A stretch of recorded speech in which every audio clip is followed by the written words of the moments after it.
Your Chevy Tahoe or Suburban has a full dash cam already built into it. 4 cameras, already wired, already sitting behind the badges and the mirrors. Most owners are driving around with it switched off, and a lot of them will never find out it is there. That is one setting. There are 11 more like it, features GM installed, ship disabled, and buried 3 menus deep where nobody looks. Every other video tells you what to turn off. Today I am telling you what to turn on. 12 settings, exact menu paths, and the honest truth about which model years actually have them. Let's go. Before we start, which years this applies to.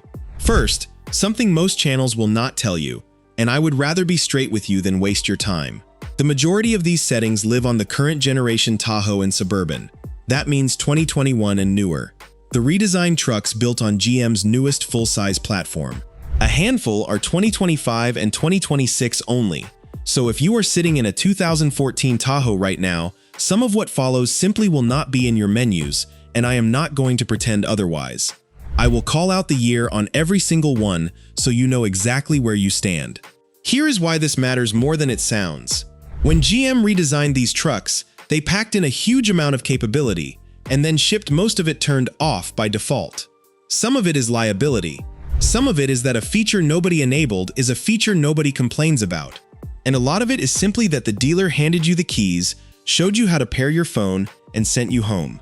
Nobody ever walked you through the settings menu. That is the gap this video fills. 12 features you already paid for, sitting switched off in your own truck. Setting 1. The Surround Vision Recorder. You already own a dash cam. This is the big one, and it is the reason I made this video. Years: 2025 and 2026. Tahoe and Suburban. Your truck has 4 exterior cameras feeding the surround vision system. Those cameras can record. GM released a software update. Internally, it is Update 663.10 tied to a field action that switches on a feature called Surround Vision Recorder, and it turns those 4 cameras into a genuine multi-angle dash cam. Here is what you need. First, the software update has to be on your truck. Many of these went out over the air, but if you do not see a recordings app on your infotainment home screen, the update has not landed on your vehicle yet, and your dealer can apply it. The hardware is already there. You are not buying anything. Second, you supply your own USB drive. GM does not include one. Use a high-speed drive, and a bigger, faster one is better because video eats space. Plug it into the port in the center console. Then open the recordings app on the touchscreen and enable it. From there it records automatically, saving each trip in about 2-hour loops. 2 warnings straight from the owner's manual, and both matter. Audio is not recorded, video only, and you must eject the drive using the button in the settings menu before you physically pull it out, because yanking it can corrupt the file or the drive itself. Continuous recording also wears a flash drive out over time, so expect to replace it eventually. That is genuinely it. A 4-camera dash cam for the price of a USB stick on hardware you already paid for. Setting 2. Security recording, the part that watches while you sleep. Same generation, 2025 and 2026, and this is the toggle, sitting right next to the last one that most people scroll straight past. Inside the recordings app settings, there is an option for security recording. What it does, when your vehicle alarm is triggered, somebody tries a door handle, breaks a window, or hits your parked truck, the cameras begin recording automatically. So the same 4 cameras that were acting as a dash cam while you drove now become a parked security system while you are inside a restaurant or asleep at home. Think about how often you have walked out to a fresh dent in a parking lot with absolutely nothing to go on. This is the difference between a mystery and actual footage you can hand to your insurance company or the police. It costs nothing beyond the USB drive you already put in for the last setting, and it is a single toggle. And on 2025 and newer trucks, there is a system called Interior Motion Detection that ties into this. It uses radar-based sensors to detect movement inside the cabin when the vehicle is parked and locked. If it senses someone in there, it escalates. It triggers the alarm, the horn, the lights, and it activates the recorder. That is a genuinely serious anti-theft package, and it is off by default. Setting 3. Cabin glance. See the back seat without turning around. 2025 and newer, part of the same connected camera update. Cabin glance puts a real-time view of the seating area behind you onto your infotainment screen. If you drive a Suburban, you understand immediately why this matters. The third row on a Suburban is a long way back, and checking on a kid, a car seat, or a dog back there means twisting around in your seat while you are moving. This lets you glance at a screen instead. It is a small feature that sounds minor written down, and turns out to be one of those things you use every single day once you know it exists. Same place, same app, one toggle. And while we are here, one honest warning from the owner's manual that applies to all of these camera features. The surround vision cameras have blind spots and will not show every object near the corners of the vehicle, and if you fold your mirrors in, the side cameras go out of position and the stitched image stops being accurate. So use it, but do not stop looking around the truck when you back up. The camera is an aid, not a replacement for your own eyes. Setting 4. Remote window operation. Vent the heat before you get in. 2021 and newer, and this is the one owners insist is fake because it does not work on their truck. It is real. It is just switched off from the factory on a lot of vehicles. Hold the unlock button on your key fob for several seconds and the windows will roll down. On a Tahoe or a Suburban sitting in a parking lot in July, that is the difference between climbing into a 140-degree cabin and one that has already dumped its heat before you open the door. The path, straight out of GM's own guide, is settings, then vehicle, then remote lock, unlock, start. Turn on the remote window option and the fob trick starts working. There is a related item in the same area worth setting while you are there. On trucks equipped for it, the mirror folding behavior lives under settings, then vehicle, then comfort and convenience, so your mirrors can fold in automatically when you lock up. 2 honest limits. On most models, the windows will not go back up from the fob, and that is a deliberate safety decision to avoid pinching a hand. And if you park outside in the rain, be aware a key pressed in your pocket can vent your interior, so if that is a risk, the same menu turns it back off. Quick pause, hit like and subscribe, and drop a comment telling me what year your Tahoe or Suburban is, because I want to see how many of you have the newer trucks with the camera features. 8 more settings coming, including the one that quietly records how your teenager actually drives, the one that protects your truck when you hand the keys to a stranger, and the safety setting GM sets to the wrong level from the factory. Let's keep going. Setting 5, Teen Driver, and the report card nobody knows about. Standard on every Tahoe trim, and it goes back several years now, so a wider range of you have this one. Teen Driver is not just a speed limiter, which is what most people assume and why most people ignore it. You set it up on the infotainment screen as a pin-protected profile tied to a specific key fob, so it activates automatically when that fob is used, and it cannot be switched off without your pin. What it does, it caps the audio volume, so the stereo cannot be turned up past a set level.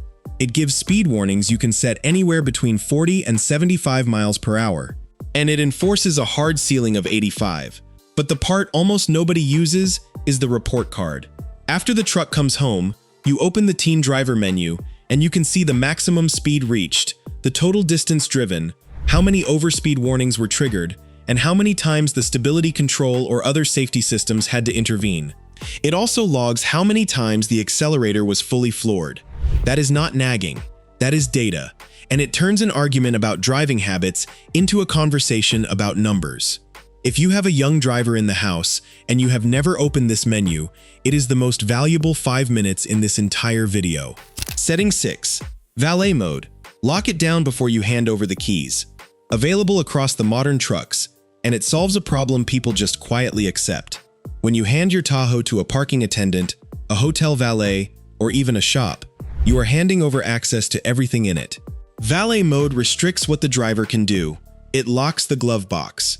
It limits access to the infotainment system, so your contacts, your call history, your saved addresses, and your home address are not sitting there open.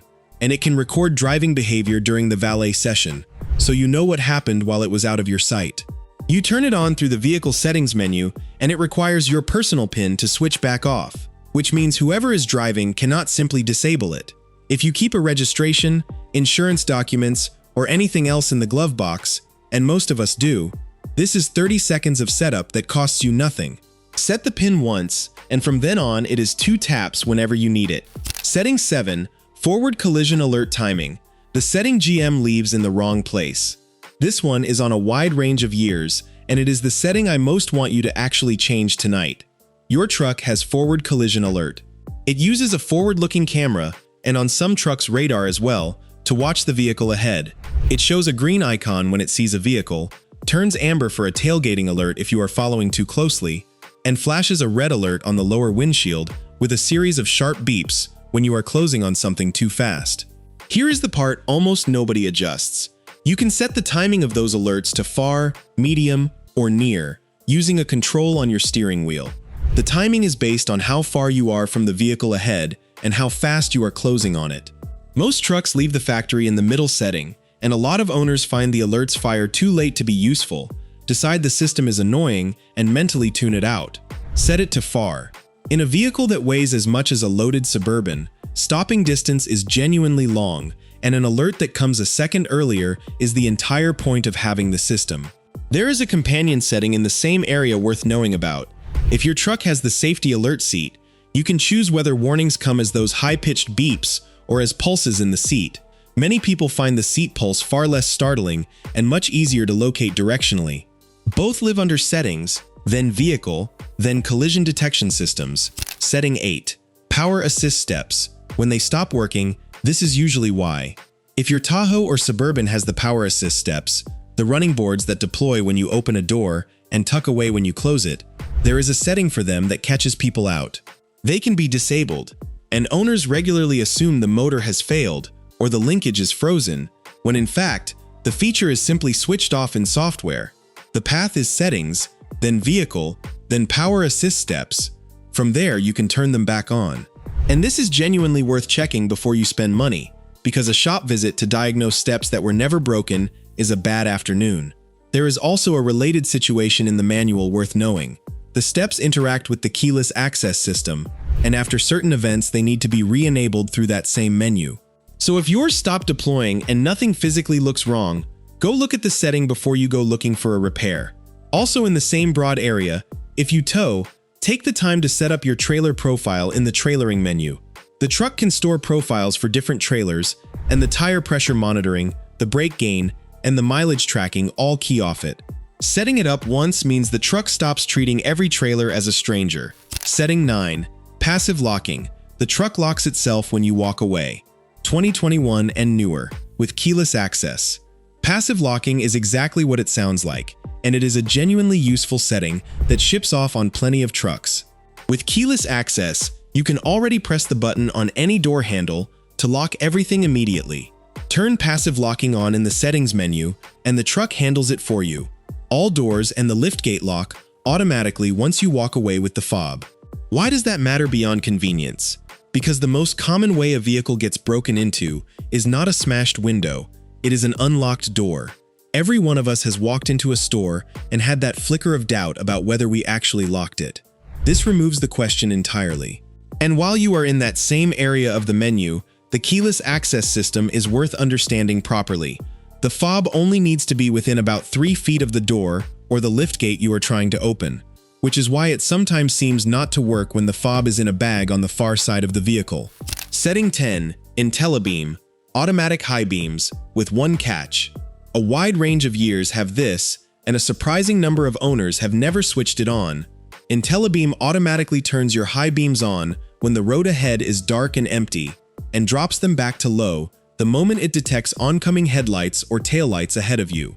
On a rural road at night in a big truck, that is a real safety gain because most people simply do not use their high beams as much as they should.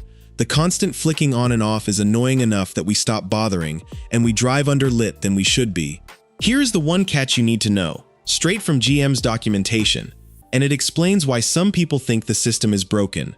Intellibeam only activates above 25 miles per hour. So if you switch it on and go looking for it in a parking lot or a slow neighborhood street, nothing will happen, and you will conclude it does not work. Get out on an open road above that speed and it comes alive. It is not a fault. It is a design threshold, and it is exactly the kind of detail nobody tells you at delivery. Setting 11. Buckle to drive. The one I am going to be honest about. 2021 and newer, and I am including this one specifically because it is the setting most owners will want to go the other way on, and I would rather tell you where it lives than pretend everyone loves it. Buckle to drive prevents the vehicle from shifting out of park if the engine is running, the brake is pressed, and the driver's seatbelt is not buckled. Shifting from park is prevented once each ignition cycle. If you have a young or new driver in the family, that is a genuinely useful safety feature, and it is worth leaving it on. If you spend your day moving the truck around a yard, a job site, or a driveway, it is going to drive you up the wall. Either way, here is the path, straight from GM's guide. Settings, then vehicle, then buckle to drive. One detail that trips people up. The guide notes the vehicle may need to be restarted for the change to register. So if you switch it and nothing seems different, cycle the ignition before you decide the setting is broken. That is the honest version of this one. Know where it is, then choose for yourself. Setting 12, the dome lamp trick, and the rest of the small stuff. The last one is a handful of small things that live in the same menus and take about a minute each. First, the dome lamps. To turn an individual reading lamp on or off, you press directly on the lamp lens itself. No switch hunting. And to turn all the reading and dome lamps on or off with the doors closed, you press and hold any one of them. On a Suburban full of sleeping kids on a night drive, knowing that one gesture is worth more than most of the technology in this video. Second, if your truck has the head-up display, available on the higher trims, go into its settings and actually configure what it shows. It can project your speed, turn-by-turn navigation, and incoming call notifications onto the windshield in your line of sight. And the height and brightness are adjustable, so it sits where your eyes naturally rest. Most people leave it on the default and never tune it. Third, take 5 minutes and set up driver profiles properly. The system recognizes your key fob and restores your seat position, mirrors, climate, and audio preferences automatically. In a family truck where 2 or 3 people drive the same Tahoe, that one setup ends the daily seat and mirror fight permanently. So there are your 12. The surround vision recorder that turns 4 cameras you already own into a dash cam. Security recording and interior motion detection that watch the truck while you are not in it.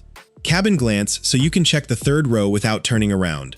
Remote windows to dump the heat before you get in. Teen driver and its report card. Valet mode before you hand over the keys. The collision alert timing that GM leaves in the middle when it should be far. Power assist steps that were never actually broken. Passive locking so you stop wondering. Intellibeam, which needs 25 miles an hour to wake up. Buckle to drive, where you now get to choose. And the dome lamp hold that every Suburban owner should already know. Not one of those costs you $1.